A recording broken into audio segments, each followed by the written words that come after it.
ಆತ್ಮೀಯ H16 news ಅರ್ಥ ಸೀತಾರಾಮ್ಗೆ ಸ್ವಾಗತ. ನಾನು ನಿಮ್ಮವ MI ಅಥವಾ ಮಲ್ಲಪ್ಪ ಜೊತೆ. ಆದ್ಮೇಲೆ ಮೆಕ್ಕೆಜೋಳ ರೈತರ ಸಲುವಾಗಿ ಮಾತಾಡುವಂಥದ್ದು. ಇದು ಮೆಕ್ಕೆಜೋಳ ಅಂದ್ರೆ ಗೊತ್ತಾಗ್ತದೆ, ಮೇಜ್ ಅಂದ್ರೆ ಗೊತ್ತಾಗ್ತದೆ. ಗೋಂಜಾಳ ಅಂತೂ ಬಹಳ ಪ್ರಮುಖವಾದ ಬೆಳೆ. ಅದ್ರ ದುರ್ದೈವ ಏನಪ್ಪ ಅಂದ್ರೆ ರಾಶಿ ಆದಾಗ ಅದು ರೇಟ್ ಬಿದ್ದು ಹೋಗಿಬಿಡ್ತದೆ. ನೋಡಿರಿ, ಸರ್ಕಾರ ಬೆಂಬಲ ಬೆಲೆ 2,400 ರೂಪಾಯಿ ಘೋಷಣೆ ಮಾಡ್ತದೆ. 6 ತಿಂಗಳವರೆಗೆ ಬೆಳೆ ಹಿಡಿಬೇಕು. ಒಂದು ಕ್ವಿಂಟಲ್ಗೆ 2,400 ಅಂದ್ರೆ ಕಿಲೋಗೆ ಎಷ್ಟು ಬಿದ್ದಪ್ಪ? ನೀವು ಲೆಕ್ಕ ಹಾಕ್ಕೊಳ್ರಿ. ಅಂದ್ರೆ ನಾನು ಹೇಳೋ ಉದ್ದೇಶ ಏನಪ್ಪ ಅಂತಂದ್ರೆ, ಇಲ್ಲ ಮುಖ್ಯವಾಗಿ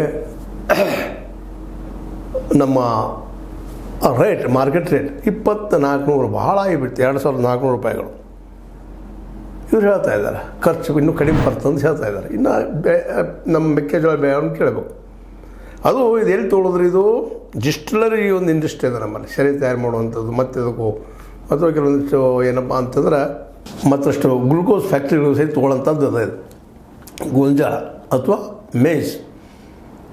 ಅದನ್ನು ವಿಶೇಷವಾಗಿ ರೈತರಿಂದ ಖರೀದಿ 1,200ರಿಂದ ಶುರು ಆಗ್ತದೆ. 1,600 ಬಂದು ನಿಲ್ತದೆ. ಅಷ್ಟೊಂದು ತೊಗೊಳಿದ್ವಿ ನಡಕಿನವ್ರು, ಈ ಏಜೆಂಟ್ಸ್. ಇದರಿಂದ ರೈತಿಗೆ ಎಷ್ಟು ಹಾನಿ ಆಗ್ತದೆ?